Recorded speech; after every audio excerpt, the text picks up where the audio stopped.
Olá pessoal, hoje quarta-feira outra vez, só que dessa vez é 27 de maio e estamos aqui para, obviamente, discutir geografia, propriamente dita, sem colocar as mediações que envolvem o problema com os problemas com o ensino da nossa disciplina. Estamos aqui, portanto, para continuar aquela discussão da quarta-feira passada, onde se reflete o sujeito cada vez que ele olha, com o interesse que ele olha, ele vai então mudando o próprio sentido da ideia de paisagem. Para começar aqui essa nossa discussão, eu vou colocar para vocês o seguinte: a história, um dado histórico, né, da história da ciência, para que a gente possa aprofundar um pouco e vocês não ficarem muito preocupados, digamos assim, com as perguntas que eu vou fazer mais para frente e tentar responder. A história que me chamou bastante atenção com relação a isso é a do Copérnico, o grande Copérnico, o homem que propôs, então, depois de séculos e séculos de esquecimento do pensamento grego clássico, propôs que a Terra girava em torno do Sol. E nesse sentido, ele fez um livro sobre isso, ficou com muito medo de publicar o livro e resolveu então publicar somente quando ele já estava sentindo que a vida já estava indo embora e que assim ele poderia publicar tudo aquilo sem ter que enfrentar os castigos que ele certamente acabaria recebendo caso acabasse nas garras da Inquisição e da Contra-Reforma e essa coisa toda. Então, o que nos interessa nessa história do Copérnico é dizer o seguinte: ele, no seu livro, diz que a Terra gira em torno do Sol. O problema é com que argumentos, não é? Se durante todo o feudalismo, durante milhares de anos, 2000 anos pelo menos, não é? 1000 e tantos anos, se tinha como fundamento de que a Terra estava fixa no centro do universo e que tudo é que girava em torno do nosso planeta, né? Nem chamávamos planeta na verdade. Então, o que acontece? Acontece que Copérnico ele usa o seguinte argumento. Ele diz assim: o Ptolomeu, que é o cara que inventou um outro sistema de entendimento, né, dos planetas e estrelas e tal, o Ptolomeu, quando inventou aquilo, ele fez com toda a sua majestade e a sua sabedoria, e usou para isso de um conjunto de cálculos matemáticos. A partir daí, então, os anos se passaram, os séculos se passaram, e chega Copérnico e propõe uma nova maneira, isto é, a Terra girando em torno do Sol, diferentemente de Ptolomeu, onde o Sol girava em torno da Terra. Nesse sentido, então, ele diz assim: eu, para provar isso, precisei de muito menos cálculos matemáticos do que Ptolomeu. Considerando que Deus é econômico, que Deus sempre vai usar muito menos energia do que, ou vai usar somente a energia que é absolutamente necessária, aquilo que pode ser feito com menos energia está mais próximo da verdade do que aquilo que consome mais energia.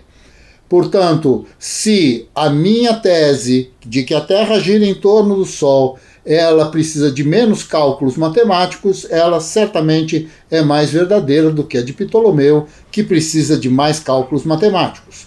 Hoje em dia, nós sabemos que esse argumento de Copérnico foi um truque, porque, na verdade, a complexidade dos cálculos matemáticos utilizados tanto um quanto pelo outro era basicamente a mesma. Mas, assim, a questão é, se Ptolomeu e Copérnico, apesar da diferença de tempo, olhavam este movimento das estrelas, o movimento do Sol, o movimento da Lua, etc., com os mesmos equipamentos, se nenhum deles ainda tinha uma luneta, como logo depois construiu Galileu, mas assim, se neste caso, por que afinal de contas partindo do mesmo pressuposto, partindo das mesmas condições técnicas, partindo da mesma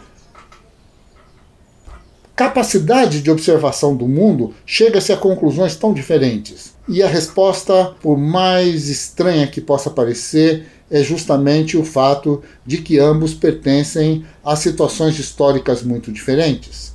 Uma coisa é Ptolomeu, lá pelo início da era cristã, lá na Grécia, em pleno domínio do Império Romano. Outra coisa é Copérnico, já no mundo que se preparava efetivamente para o mercantilismo, para a viagem de circunnavegação, para o fim do feudalismo, para a construção da sociedade burguesa. Não há dúvida que, apesar de ambos terem os mesmos parâmetros, a conclusão de ambos é diametralmente oposta, porque os interesses de cada um, o contexto social em que cada um vivia, a maneira de entender o mundo, o porquê do mundo, eram muito diferentes. O que nos leva de novo à questão de que a aparência, ela é a aparência para o sujeito. E que este sujeito, então, dependendo do que ele já tem na cabeça, do ponto de partida, do sistema de referência, olha essas aparências de maneira diferente. Voltamos, então, a fazer a seguinte pergunta. Então, se assim é, paisagem existe? É possível estudar a paisagem? Vamos tentar responder começando pela segunda pergunta. É possível estudar a paisagem? Vamos imaginar que sim. Se sim, então o que estudamos quando estudamos a paisagem? Uau, isto é complicado, porque no final das contas chamamos de paisagem tanto ao observar a imagem de um deserto, quanto observar a Terra à vista da Lua, ou a imagem, as imagens de satélite, ou seja o que for. Chamamos de paisagem o olhar que debruçamos sobre uma cidade, sobre uma fotografia, sobre um campo de trigo, um campo de soja, ou seja lá o que for. Paisagem não é uma coisa. Paisagem é a maneira pela qual as coisas do mundo aparecem aos nossos sentidos. E nesse sentido, então, não é possível estudar a paisagem, porque o que nós estudamos são as coisas. O que nós queremos saber é o que está fazendo aquela rua, aquela árvore, aquela montanha, aquele rio, aquela duna, aquela praia, aquelas pessoas, aqueles automóveis, aquelas coisas. O que vemos são coisas. Chamamos de paisagem a qualquer coisa. E uma palavra que identifica qualquer coisa, certamente não identifica coisa alguma. Então, nesse sentido, não é possível estudar a paisagem. A paisagem não se estuda. A paisagem, na verdade, é o nome que damos ao fato do sujeito se apropriar da aparência das coisas.